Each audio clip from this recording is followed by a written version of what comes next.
Question तो important है, लेकिन एक्सरसाइज 7.1 में लगभग 22 क्वेश्चन है, जिसमें 2 ही क्वेश्चन ऐसा है जो आपको तकलीफ देता है। वो 2 क्वेश्चन को मैं सोल्व कर रहा हूं, तो मुझे उम्मीद है कि आप समझ पाइएगा। यहां से ध्यान दीजिए, क्या इसको हम लोग ऐसा कर सकते हैं, यहां लिखेंगे सोल्यूशन, और सोल्यूशन में यहां से हम लोग क्या कर लेंगे कि यहाँ क्या इसको ऐसा कर सकते हैं, हम टाइम वेस्ट ना करेंगे और डायरेक्ट ऐसा कर लेते हैं कि 1 बटा इसको ऐसा कर लेते हैं कि क्या है, कॉसेक है, कॉसेक स्क्वायर एक्स, गुना ऐसा कर लेते हैं कि सेक स्क्वायर एक्स और डी एक्स।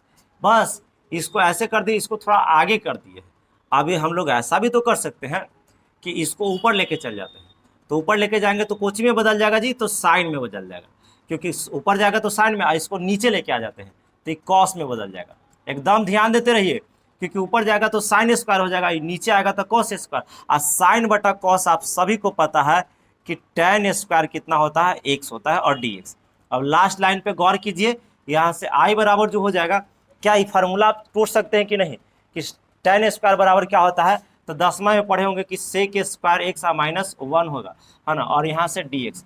आप सभी को पता है कि sec square theta minus tan square theta बराबर 1 होता है। तो इसको तोड़ दिए, वही फार्मूला पे आपको चलना चाहिए, तो कम से कम इतना दिमाग बनाना। अलग अलग कर लीजिए, यहाँ से अलग अलग कीजिएगा तो कितना हो जाएगा कि सेक स्क्वायर एक्स और D x minus 1 D x, अलग अलग कर दिए, लास्ट आंसर। तो इसका हो गया tan एक्स और माइनस 1 का होता है खाली एक्स और प्लस सी आपका राइट आंसर है। मुझे उम्मीद है आप समझेंगे। क्वेश्चन नंबर 2 पर ध्यान दीजिए। क्वेश्चन नंबर 2, 2 इंपॉर्टेंट क्वेश्चन बोला गया था, उसमें देखिए दूसरा है, और ऐसे देखा जाए तो एक्सरसाइज 7.1 का क्वेश्चन नंबर 20 हो जाएगा। तो यहाँ से ध्यान दीजिए, क्या इसको हम लोग ऐसा कर सकते हैं, हाँ या ना में बताइएगा।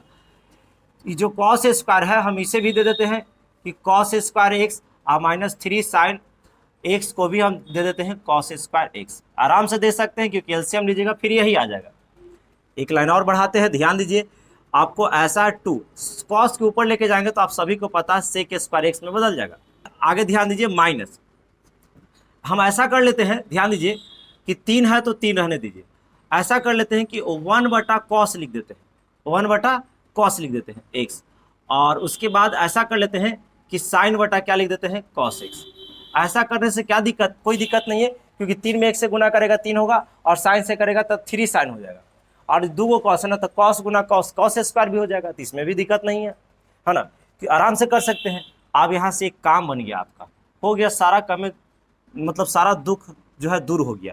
आप ऐसा कर लेते हैं कि 2 कितना है, सेक स्क्वायर एक्स माइनस, आप ऐसा बताइए कि कॉस कहाँ जाएगा, ऊपर, तो हो जाएगा 3 सेक एक्स इंटू साइन बटा कॉस आपका tan एक्स होता है, आपका राइट आंसर आ जाएगा। एक लाइन और ध्यान दीजिए, 2 को जब बाहर कीजिएगा, इसका इंटीग्रेशन कीजिए, तो 2 को बाहर कीजिए, सेक स्क्वायर का tan होता है ना, तो tan एक्स हो जाएगा, माइनस 3 को इंटीग्रेशन से बाहर करेंगे, और sec x into tan x का इंटीग्रेशन होता है सेक एक्स, सेक एक्स, इसको खाली गुना है तो इंटू में बदल दीजिए, प्लस सी आपका क्या हो गया, राइट आंसर हो गया। मुझे उम्मीद है कि आप सीखे होंगे। एक लाइक तो अवश्य कीजिए। फिर मिलते हैं।